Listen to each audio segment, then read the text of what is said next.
Hello everyone, તો કેમ છો બધા? આઈ હોપ કે મજામાં જ હશો. હું છું જ્યોતિકા વસાવા અને સ્વાગત કરું છું તમારા બધાનું મારા એક નવા વિડીયોમાં. તો ગાઈસ, આજે અમે જઈ રહ્યા છીએ કશે ફરવા. કંઈ તે જાણવા માટે તમારે જોવો પડશે પૂરો વિડીયો.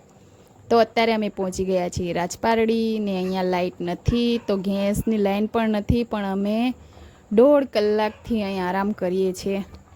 ત્યાર પછી અમે પહોંચી ગયા સેગવા. તો ગાઈઝ, અમે આવી ગયા છીએ સેગવા બિયારણ લેવા માટે કપાસનું.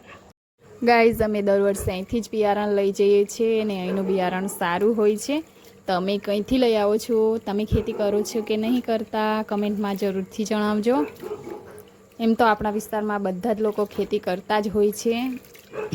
તો તમે કપાસ કર્યા છે કે શું તે પણ જણાવજો, અને ક્યાંથી બિયારણ લઈ આવો છો તે પણ કોમેન્ટમાં જરૂરથી જણાવજો, તો અમને પણ ખબર પડે કે ક્યાંનું બિયારણ સારું હોય છે. તો ગાઈઝ, તુવેર અને કપાસની સાથે સાથે અમે રીંગણ, ભીંડા, તરબૂચ, કારેલા બધી જ શાકભાજી લઈ લીધી છે. કેમ કે આ વર્ષે આપણે બધી જ શાકભાજીવાળામાં કરી જ નાખવાની છે ગાઈઝ. આ વર્ષે છે ને વેચાતી લાવવી જ નથી ને ડાંગણ પર કરી જ નાખવાની છે. એટલે આપણે ભાત બી ઘરના, શાકભાજી બી ઘરનું, આપણે બધું વાડામાં કરવાનું જ છે. તો પછી અમે લઈ લીધું બધું બિયારણ ને પછી અમે ચાલ્યા નાસ્તો કરવા માટે. અમે ત્યાં નાની હોટલ જોઈને, અહીં અમે કોઈ હોટલ જોઈ નથી એટલે આવી ગયા હતા હોટલમાં ખાવા માટે.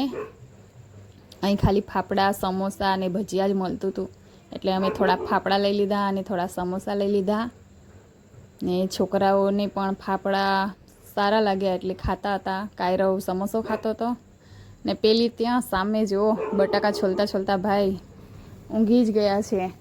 ખબર નહીં, ભાઈ બહુ કામ કરે છે એવું લાગે છે. આખો દિવસનો થાક અમારો ઉતરી ગયો અહીંયા હસી હસીને આ ભાઈને જોઈને.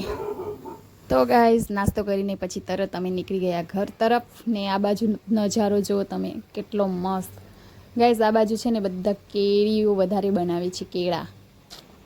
ને આ જુઓ નર્મદા નદી. આજકાલ તો આપણે જઈએ ને તો નર્મદા નદીના દર્શન થઈ જ જાય છે. તો ગાઈઝ, આજના વિડીયોમાં આટલું જ. તો ગાઈઝ, તમને વિડીયો કેવો લાગ્યો કોમેન્ટમાં જરૂરથી જણાવજો. અને હા, અમારા યુટ્યુબ ચેનલ પર નવા હોય તો અમારા યુટ્યુબ ચેનલને સબસ્ક્રાઈબ કરી નાખજો. અને હા, વિડીયો ગમે હોય તો લાઈક શેર પણ કરી જ નાખજો. તો ગાઈઝ, મળીએ નેક્સ્ટ વિડીયોમાં. ત્યાં સુધી આવજો.